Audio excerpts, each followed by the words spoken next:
오늘 특별한 가을 23번째 날입니다. 우리 하나님께 감사와 영광을 올려드리겠습니다. 예. 전후 좌우로 한번 축복합시다. 은혜 많이 받으세요. 은혜 많이 받으세요. 예. 따라합시다. 하나님 만나면 행복합니다. 행복하면 전도합니다. 38가지 주제로 하나님을 만납시다. 오늘 주제는 본문은 사복음서 다 아울러서 보고 주제는 조화입니다. 조화. 이란 수도 테헤란에 가면은 아름다운 왕궁이 있다고 그럽니다. 입구에서부터 아치, 천장, 벽, 창문에 이르기까지 마치 다이아몬드를 박아놓은 것처럼 눈부시게 빛나는 유리 장식이 특징이라고 그래요. 그 장식들은 빛의 밝기와 방향에 따라서 여러 가지 색깔을 발하는데 가만히 들여다보면 미세한 유리 조각으로 이렇게 박혀 있기 때문이라고 그럽니다. 이러한 아름다운 장식을 고안 어떻게 했을까? 이게 바로 깨어진 유리 때문이라고 그럽니다. 왕궁을 짓는 사람들이 프랑스에다가 반투명 유리를, 온전한 유리들을 많이 주문을 했다고 그래요. 그런데 도착해서 포장을 딱 열어보니까 유리가 다 깨어져 있더라는 것입니다.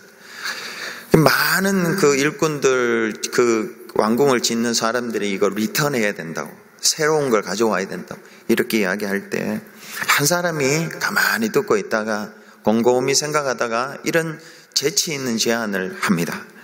이 유리를 버리지 말고 리턴도 하지 말고 깨어진 유리를 잘 벽에 붙이면 훨씬 더 아름다울 것 같습니다. 그리고는 유리를 받고 큰 유리도 더 깨가지고 벽에도 창문에도 이렇게 붙였습니다. 사람들의 반응이 너무 좋았습니다. 그래서 아치, 천장에도 그렇게 박았다고 그래요. 지금도 이란 테헤란 왕궁에 많은 관광객들이 가서 그 왕궁을 본다고 합니다. 근데 가만히 보면 꼭 다이아몬드를 박아 놓은 것처럼 그렇게 아름답다고 그럽니다. 우리 삶도 살아가느라고 이렇게 보면 많이 깨어져 있습니다. 산산이 마음이 깨어져 있고 여러 가지 깨어져 있는 부분들이 많이 있습니다. 그런데 이걸 주님께 맡기면 주님 지금부터 내 삶을 맡아주시고 그러면 주님이 합력하여서 아름답게 선하게 만들어 주실 줄을 믿습니다. 주님께 맡기십니다. 저도 목회하면서 생각지 못한 여러 가지 어려움들이 있고요. 우리 여기 권사님, 장로님, 집사님들도 살아가시면서 생각지 못한 어려움들, 상처들, 깨진 파편들이 많이 있는데요. 주님께 다 맡기면 이걸 아름답게 만들어 줄 줄로 믿습니다. 제가 라면을 잘 끓이는데 다른 건 잘 못해요. 뭘 하다 보면은 영 엉망인데 와이프가 와서 뚝딱 하면 잘 되는 것처럼 주님의 손이 그런 전능한 손이에요. 저와 여러분의 삶이 아프고 힘든 삶들을 주님 올려드립니다. 오늘 꼭 올려드리세요. 아멘 좀 하이소. 다 올려드리고 주님 아름답게 만들어 달라고. 사실 주님도 복음서를 보면요, 또 예언서를 보면은 주님의 삶도 많이 깨어진 삶입니다. 우리를 구원하시기 위하여 이쪽에 가서는 이쪽에서 깨어지고 저쪽에 가서는 저쪽에서 깨어진, 완전히 깨어진 삶이 주님의 삶이었습니다. 그래서 이사야서 53장 2절 3절에 보면은 고운 모양도 없고 풍채도 없은즉 우리가 보기에 흠모할 만한 아름다운 것이 없도다. 그는 멸시를 받아 사람들에게 버림받았으며 강고를 많이 겪었으며 질고를 아는 자라. 마치 사람들이 그에게 얼굴을 가리는 것 같이 멸시를 당하였고 우리도 그를 귀히 여기지 아니하였도다. 안팎으로 다 깨어진 주님이세요. 그런데 이 주님이 너무너무 아름다우세요. 마치 처녀가, 아름다운 여인이 손도 곱고 아름답지만은 그러나 다 깨지고 거친 엄마의 손이 아름다운 것처럼, 훨씬 더 아름다운 것처럼 주님의 이 상처난 모습이 훨씬 더 아름답습니다. 여기 가서 우리를 구원하시 깨지고 깨짐. 그게 사복음서입니다. 내 복음서가 있는 이유가 복음서들마다 예수님의 모습이 모두 다 깨어진 모습. 저와 여러분을 사랑하시고 구원하시기 위하여 깨어진 모습인데 그걸 다 합쳐서 조화를 이루면 너무너무 아름다운 모습을 우리가 볼 수 있습니다. 복음서가 4가지인데요. 마태, 마가, 누가, 요한 4복음서인데 왜 이게 이 순서로 되어 있는가? 이 순서로 되어 있는가? 연도별로 이게 기록된 순서가 되었나? 그건 아니고요. 이 복음서는 교회를 위해서 만들어진 복음서인데 마태복음이 교회를 위해서 가장 중요하기 때문에 제일 앞에 뒀습니다. 시기적으로는 마가복음이 제일 먼저 써졌어요. 그런데 마태복음은 그 뒤에 써졌는데 먼저 두는 이유는 교회가 교회되기 위하여 제일 중요하기 때문에 그렇습니다. 사복음서 중에서 교회라는 단어가 딱 2번 나오는데 그게 마태복음에 2번 나와요. 마태복음 16장에 1번 나오고 18장에 1번 나와요. 베드로가 예수님이 누구시냐고 물으실 때 주는 그리스도시요 살아계신 하나님의 아들입니다고 이렇게 고백을 합니다. 그때 예수님이 내가 네 이 고백 위에 내 교회를 세우리라 이렇게 말씀을 하시죠. 여러분, 교회가 정말 교회답고 교회가 하나님이 기뻐하시는 교회로 세워져 가기 위해서는 이와 같은 빨간 벽돌 교회당이 중요합니다. 장로교, 침례교, 감리교 이런 성공회 이런 시스템도 중요합니다. 건물이나 시스템도 중요하지만 그러나 저와 여러분 개개인의 마음에 예수님이 베드로처럼 주님은 그리스도입니다. 그리고 주님이십니다. 주는 그리스도시요 살아계신 하나님의 아들입니다를 이걸 진짜로 고백하면요 그 위에 주님의 교회가 든든히 서갈 수가 있습니다. 여러분, 오늘 저와 여러분이 예수님이 주인이심을 고백하시기 바라요.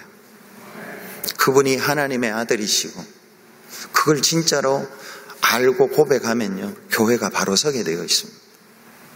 그 교회는 음부의 권세가 틈탈 수가 없습니다. 근데 교회당만 있고 시스템도 좋고 다 좋은데 그 안에 있는 사람들이 예수를 누군지를 모르고 예수를 고백하지 않으면요 그 오래 가지 못합니다. 18장에는 또 교회에 대한 이야기가 나오는데 교회가 세워졌어요. 든든히 서가기 위해서 예수님이 3가지를 이야기해요. 그 첫 번째는 믿음이 약한 자, 연약한 자를 절대로 실족하지 말게 하라는 거죠. 실족하는 일이 없을 수는 없지만은 그러나 실족하게 하는 그 사람은 연자 맷대를 메고 바다에 죽는 게 낫다. 지금 그렇게 주님이 말씀해요. 교회에서 첫 번째로 하는 일들은 믿음이 강한 사람들, 믿음이 소위 있다고 하는 사람들이 약한 사람들이 시험 들지 않도록 해야 된다는 것입니다. 2번째는 잃은 양을 찾으러 가야 돼요. 잃은 양을. 3번째는 제일 길게 기록되어 있는데요. 용서하라는 것입니다. 용서하라. 그 18장의 한 절반이 용서하라고 나와요. 용서하라. 베드로가 예수님께 가서 자기는 7번 용서했어요. 그 예수님께 자기가 7번이나 용서했으니까 너무 많이 한 거 아니에요? 칭찬 들으려고 예수님 제가 7번이나 용서했는데 도대체 몇 번 용서해야 됩니까? 하면서 자기 자랑을 한 거예요. 그때 예수님이 그 베드로에게 7번이 아니라 7번에 70번을 하라고 그렇게 말씀하시죠. 그러면서 1만 달란트 비유와 100데나리온 비유를 하죠. 1만 달란트 빚진 자 다 탕감해 줬습니다. 근데 그 사람이 나가서 100데나리온을 용서해 주시면 100데나리온은 그냥 하루 일품삯이에요. 1만 달란트는 평생을 갚아도 못 갚은. 어떤 사람이 계산을 했다 하던데요. 26억 달러라고 해요. 1만 달란트가. 26억 달러. 아무도 놀라지도 않네요. 예. 26억 달러, 26억 달러. 이거는 100달러. 26억 달러 탕감받은 사람이 100달러를 용서를 못하는 거예요. 그럼 어떻게 돼요? 감옥에 쳐넣어요.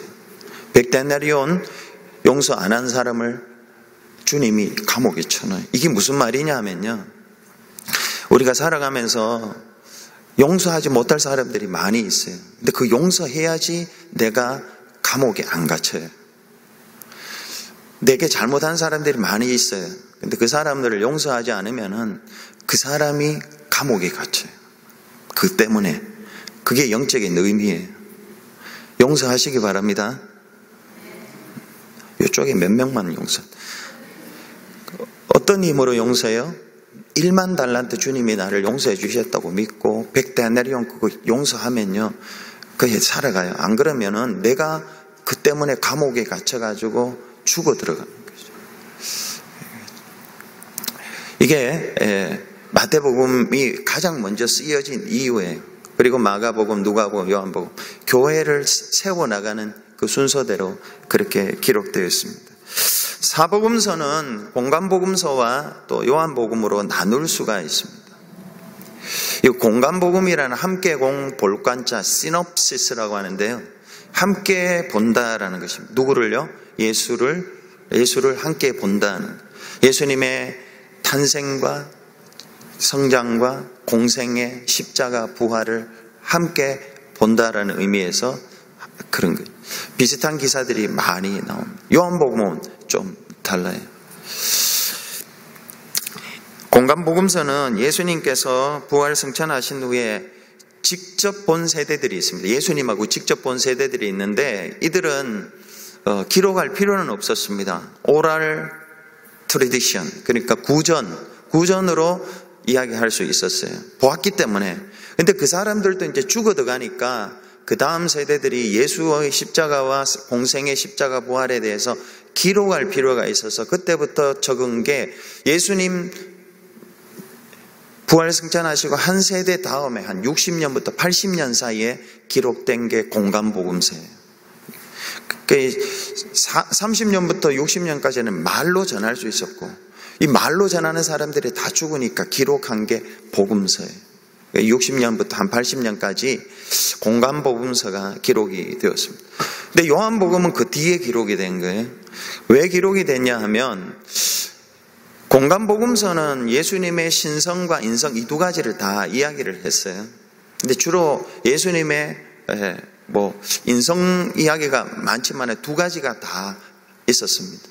근데 사람들이 예수님의 인성은 오케이, 예수님의 사람 되심은 오케이 받아들였는데, 그런데 예수님의 신성 하나님 되심에 대해서 자꾸 이렇게 반대를 하는 거예요. 그래서 나타난 게 요한복음이에요. 요한복음은 예수님의 인성에 대해서는 다 배제시켰습니다. 앞에 요한복음은 태초에 말씀이 계시니라, 이 말씀이 곧 하나님의 신이라 하면서 예수님의 선제성에 대해서, 예수님의 하나님에 대해서 먼저 기록한 책들입니다. 그리고 거기 보면은 예수님은 에고 에이미 해서 7가지 표적 이야기가 나오죠. 공간복음서에는 예수님이 기적을 일으켰다고 하고요, 요한복음에는 표적을 일으켰다고 그래요. 그게 무슨 차이가 있냐면, 같은 기적을 일으켰는데도 공간복음서는 기적이라고 하고 요한복음에는 표적 세메이온이라고 그러는데, 왜 그러냐 하면 요한복음에는 기적을 일으키고, 공간복음에는 기적을 일으키고 그냥 끝이에요. 근데 요한복음에는 기적을 일으키고 난 뒤에 이 기적을 일으킨 내가 하나님이다, 그걸 설명을 하는 이야기. 하나님이 아니라고 하는 사람들과 더불어 디베이트하는 내용이 길게 나와요. 그게 이제 요한복음이에요. 그러니까 요한복음은 주로 하나님의 선제성, 하나님이 신성에 대해서 많이 이야기하고, 공간복음은 주로 인성에 대해서. 어쨌든 간에 사복음서는 공통점이 뭐냐면요, 예수 그리스도가 그분이 누구고 그분이 하신 일이 뭔가에 대해서 기록한 책들입니다. 이게 공통점이에요. 그러면 차이점들에 대해서 조금 살펴보겠습니다. 마태복음은 다 대상이 달라요. 사복음서가 대상이 다른데 마태복음은 유대 땅에 사는 유대인들을 대상으로 쓰여진 복음서입니다. 그들에게 복음을 전하기 위해서 예수님이 너희들이 기다리던 왕이 바로 예수님이다. 그걸 설명을 하는 거예요. 유대인들은 메시아를 기다렸습니다. 다르게 이야기하면 왕을 기다렸습니다. 너희들이 구약에서 구원자로 오실 왕이 바로 그 예수 그리스도다. 그러면서 구약의 율법, 구약에 있는 책들을 60번 이상 인용을 합니다. 왕이 오면은 왕이 다스리는 나라가 있죠. 하나님의 나라. 그러니까 마태복음에는 하나님의 나라에 대한 설명이 많이 있습니다. 하나님의 나라의 백성은 어떻게 살아야 되느냐? 천국 헌장이 산상수훈이에요. 천국에 대한 설명이 마태복음 13장에 보면은 비유가 7가지 비유가 납니다. 7가지 비유로 천국을 설명해줘요. 너희들이 그 중에 이런 비유가 있죠. 겨자씨 비유 같은 거. 너희가 지금 예수님을 왕으로 섬기고 살면 출발은 겨자씨 같다. 아무도 알아주지 않고 약하다. 그렇지만은 이게 큰 나무로 자란다. 공중에 새들이 와서 깃들고 밑에 사람들이 와서 쉬고 열매를 따먹는 그런 나라가 된다. 이게 하나님의 나라. 그걸 설명을 해줘. 그리고 그 하나님의 나라는 값진 진주를 찾는 장사 같아서 진주를 발견하고 다 투자하는 거예요. 투자해서 사야 돼. 가치가 있다는 거죠. 이게 하나님의 나라. 그 다음에 하나님의 나라는 25장에 보면은 주님이 오셔서 하는 하나님의 나라가 있습니다. 심판하는 하나님의 나라가 있습니다. 그때 주님이 오셔서 심판하세요. 양과 염소 심판을 하죠. 한쪽은 양으로 모으고 한쪽은 염소로 모읍니다. 그 양들에게 이렇게 말합니다. 네가 내가 목마를 때 물 주었고 배고플 때 떡 주었고 옷이 없을 때 옷을 주었고 병 들었을 때 돌아봤고 옥에 갇혔을 때 와서 찾아봐 주었다고 그렇게 이야기를 해요. 그때 양들이 이렇게 말하죠. 언제 내가 그랬습니까? 그럴 때 지극히 작은 자에게 한 것이 바로 내게 한 거다. 이렇게 이야기해요. 그러면 염소에 있는 자들은요? 언제 우리가 안 했습니까? 지극히 작은 자에게 안 한 것이 바로 내게 안 한 것이다. 이렇게. 그러니까 주님이 다시 오셔서 우리를 심판하실 텐데 세상에서 지극히 작은 자들, 굶주린 자들, 목마른 자들, 헐벗는 자들, 옥에 갇힌 자들, 병든 자들, 이런 자들을 돌보는 자들을 주님이 상 주신다는 것입니다. 마태복음에는 상 이야기가 굉장히 많습니다. 산상수훈에도 기도, 금식, 구제, 상 이야기가 계속 왕이 오셔서 상 주. 여러분, 저와 여러분이요. 하나님이 우리가 행한 대로 상 주세요. 이게 마태복음에서 하는 이야기예요. 그러면서 왕으로서 예수님이 마지막에 명령을 주시죠. 하늘과 땅의 권세가 내가 있다. 너희는 가서 모든 족속으로 제자를 삼아 아버지와 아들과 성령의 이름으로 세례를 주고 내가 너희에게 분부한 모든 것을 가르쳐 지키게 하라. 이게 왕의 마지막 Great Commission이에요. 마지막 명령이에요. 주님이 오셔서 영혼 구원한 것에 대해서 상급 주신다. 왕으로서 마태복음은 왕이에요. 예수님이 어떤 분이라고요? 왕으로서 우리를 다스리시는 분이에요. 그럼 마가복음은 종이에요. 종. 마가복음이 대상이 누구냐면 로마에서 예수 믿다가 너무너무 핍박받는 사람들이 있었어요.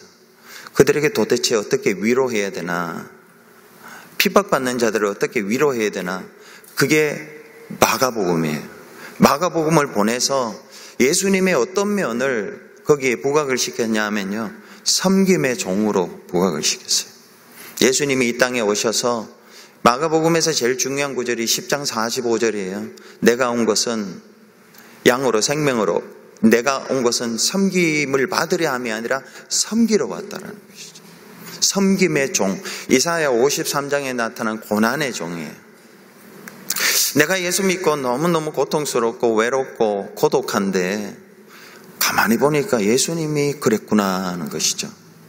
예수님이 너무너무 고통스러운 모습이 마가복음에 왕이신 하나님이 이 땅에 사람이 되셔서 종으로 섬겼다라는 것이 깨달아지게 마가복음을 보낸 거예요. 사람의 위로가 없어도 됩니다. 마가복음에는 여러분 고난 당하세요. 마가복음 읽어보세요. 마가복음에는 주님의 고난이 잔뜩 기록되어 있습니다. 마태복음에는 왕으로 오셨고 마가복음에는 종으로 오셨어요. 이 두 가지를 알고 있어야 돼요.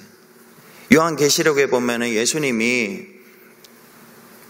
사자로 표현돼요. 요한계시록에 예수님을 한편으로는 라이언, 사자로 표현하고 한편으로는 램, 일찍 죽임당하신 어린 양으로 표현이 돼요. 이 두 가지가 다 있어요. 이 두 가지가 복음이에요. 왕이신 예수님이, 사자 같은 예수님이 어린 양같이 일찍 죽으신 거죠. 이게 복음입니다. 요한계시록 5장 5절에 보면은 유다 지파의 사자 다윗의 뿌리가 이겼으니, 사자입니다. 예수님은 사자인데, 그런데 그 예수님은 어린 양이 죽으셨어요. 두 가지. 이게 복음입니다. 이게. 그럼 누가복음은요? 누가복음은 누가가 썼죠. 누가의 직업은 의사입니다. 의사지만은 역사에 관심이 많았던 히스토리안이었어요. 세심하게 역사를 예수에 대한 역사를 잘 기록했습니다. 그럼 이 누가복음은 누구를 위해서 썼는가? 헬라 문화에서 사는 예수 믿는 사람들입니다. 그러니까 헬라가 다른 말이 그리스잖아요. 그리스 문화에 젖어 있었던 사람들에게 복음을 전하는 거예요. 그리스 문화에 젖어 있던 사람들이, 예수 믿었던 사람들이나 거기에 예수 믿지 않는 그리스 문화에 사는 사람들에게 복음을 전하는 겁니다. 그리스에 사는 사람, 헬라 문화에서 사는 사람들이 추구하는 것이 있었어요. 그걸 접촉점으로, 컨택 포인트로 누가복음이 쓰여진 거예요. 그럼 헬라 문화에서 추구하는 게 뭐냐 하면요, 완전한 인간이에요. 완전한 인간. 여러분, 그리스 문화를 잃어보면은 조각상이 많죠. 여인이나 남자들이 울퉁불퉁하게 근육질의 조각상이 많이 있습니다. 그게 뭘 의미하느냐 하면 가장 인간의 이상형이 뭘까? 그걸 표현해 놓은 거예요. 지적으로 인텔렉츄얼리 뛰어난 사람, 감정적으로도 아주 고상한 사람, 외모도 멋있는 사람, 이런 사람들을 그리스 문화에서는 최고로 삼았습니다. 그런 문화였어요. 거기에 누가가 예수님이 진짜 그런 사람이다. 예수님이 너희들이 찾는 인자다. 인자. 누가복음의 주요 단어가 인자예요. 사람의 아들. 너희들이 찾는 참 사람이라는 게 예수다. 이걸 예수다라는. 근데 그 예수가 참 사람은 하나님이신 예수님이 사람이 되신 이 모습이 진짜 사람이지, 그냥 근육이 울퉁불퉁하고 지적으로 뭐 좀 똑똑하고 이런 게 진짜 사람이 아니다. 하나님이신 예수님이 사람이 되셔서 죄인을 구원하시러 온 이분이 진짜 사람입니다. 누가복음에는요, 사람 인자가 많이 나와요. 인자, 친구. 그리고 누가복음에는 데오빌로 가카에게 복음을 썼잖아요. 데오빌로 가카는 아주 높은 사람이에요. 높은 사람에게도 복음이 필요하고, 누가복음에는 대표적인 신약의 3인방이 있어요. 제가 한번 말씀드린 대로 죄인과 세리와 창기, 이 사람들에게도 누가복음에는 예수님이 사람으로 가셔서 위로하고 구원해 주는 이야기가 기록이 되어 있습니다. 누가복음에는 사람으로서 완전하신 분, 이게 누가복음의 특징입니다. 마지막으로 요한복음은 기록된 목적이요, 요한복음 20장 31절에 이렇게 기록되어 있습니다. 오직 이것을 기록하면 너희로 예수께서 하나님의 아들 그리스도이심을 믿게 하려 하며 또 너희로 믿고 그 이름을 힘입어 생명을 얻게 하려 함이라. 요한복음이 쓰여진 목적은 생명입니다. 생명. 근데 이 생명은 육체의 생명이 아니라 영생을 말합니다. 조회, 영원한 생명. 예수 믿으면 영생을 얻는다는 것입니다. 예수 믿으면 이 생명이 끝나도 영원한 생명을 얻게 된다는 것을 이야기해요. 그래서 요한복음에는 영생 이야기가 굉장히 많이 나옵니다. 내가 온 것은 양으로 생명을 얻고 더 풍성히 얻게 하려는 것이라. 나는 부활이요 생명이니 나를 믿는 자는 죽어도 살겠고 무릇 살아서 나를 믿는 자는 영원히 죽지 아니하리라. 예수 믿으면 영원히 산다는 것입니다. 나는 길이요 진리요 생명이니 나로 말미암지 않고는 아버지께로 올 자가 없느니라. 그리고 부활하신 예수님이 제자들에게 이런 장면이 나옵니다. 숨을 후 불어넣어주세요. 숨을 후 불어넣어주세요. 이 생명을 불어넣어주시는, 영생을 성령을 불어넣어주시는 이런 것들이죠. 이게 요한복음의 대상은 모든 사람들이에요. 모든 사람들이 예수를 믿으면요 죽음이 잠으로 바뀌고 천국 간다라는 것이죠. 그리고 요한복음의 또 하나의 특징은 사랑의 서신입니다. 요한이 썼기 때문에 사랑의 서신인데, 사랑이라는 단어가 마태복음에는 12번 나오고 마가복음에는 8번, 누가복음에는 17번 나오는데요, 요한복음에는 54번이 나옵니다. 그렇게 요한복음이 21장이잖아요. 한 장에 2번 이상씩 사랑이라는 단어가 계속 나와요. 영생을 가진 사람은 이게 논리적으로, 영적인 논리로 연결하면요, 저와 여러분이 영생을 얻어 천국에 갑니다. 그런 사람이 이 땅에서 어떻게 살아야 되느냐? 사랑하면서 살아라. 사랑하면서 살아라. 예수님은 금방 말씀드린 대로 딱 이제 요약하면요, 사복음서에서 마태복음에는 왕으로 오셨습니다. 저와 여러분은 고아가 아니고요, 왕이 있어요. 주님이 있습니다. 우리를 지키시는 왕이 있고요. 그 마가복음은 종이에요. 저와 여러분이 종처럼 살 때요, 예수님이 우리를 이해해 주세요. 나보다 더 종으로 사신 그분이 계세요. 누가복음은 사람이에요. 예수님은 사람의 친구가 되어요. 요한복음은요, 하나님이에요. 왕과 종, 사람과 하나님, 이 네 가지가 복음서를 통해서 저와 여러분에게 주시는 하나님의 복음이에요. 네, 이게 복음. 이걸 조화를 이루면 예수님의 모습이 아름답게, 어떤 상황에서든 이 예수를 깊이 생각하면요 힘을 얻을 수 있습니다. 그래서 히브리서 3장 오늘 1절을 읽었는데요, 히브리서 3장 1절에 이렇게 기록하고 있습니다. 그러므로 함께 하늘의 부르심을 받은 거룩한 형제들아. 함께 하늘의 부르심을 받은 거룩한 형제들, 믿는다는 거죠. 저와 여러분이에요.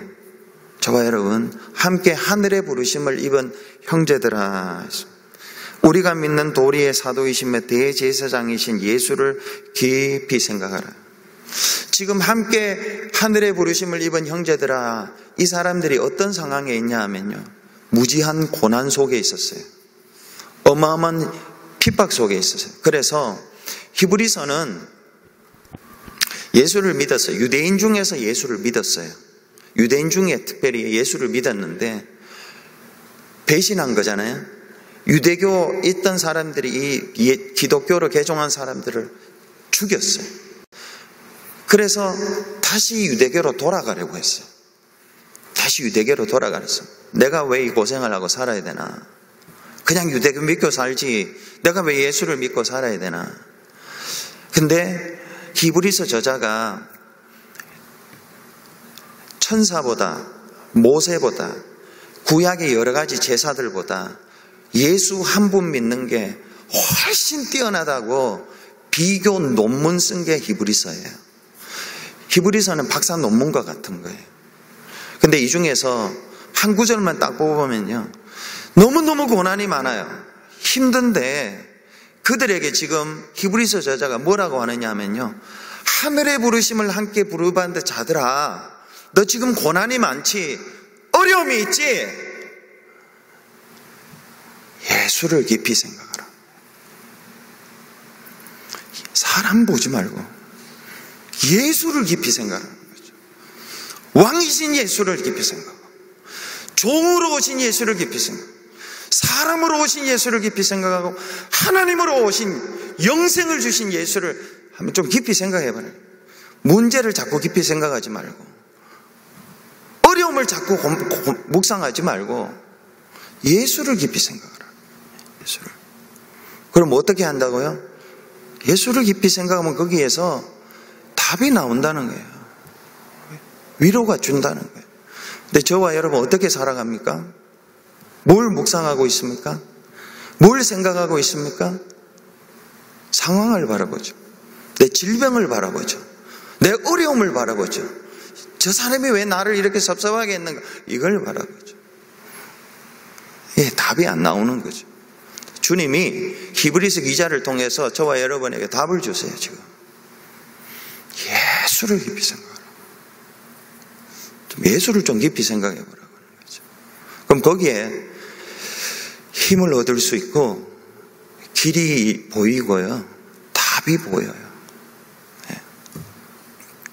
이게 아무리 강조해도 지나치지 않습니다. 아무리 강조해도 지나치지 않습니다. 오늘 저와 여러분에게 성령님이 함께 하시고 하나님이 함께 하셔서 아무리 많은 문제라도 우리가 예수를 깊이 생각하면 문제가 해결될 줄로 믿어요. 사복음서에 예수님이 어떤 모습인가, 거기 다 답이 다 있어요. 답이 다 있어요. 그걸 생각하지 않기 때문에 저와 여러분이 이 땅에서, 그게 고난이에요. 사실은 예수를 생각하지 않는 게 고난이에요. 여호와는 나의 목자시라 내게 부족함이 없으리로다. 여호와가 목자면 부족함이 없는데요, 다 부족한 게 여호와가 목자가 아닌 게 부족한 거예요.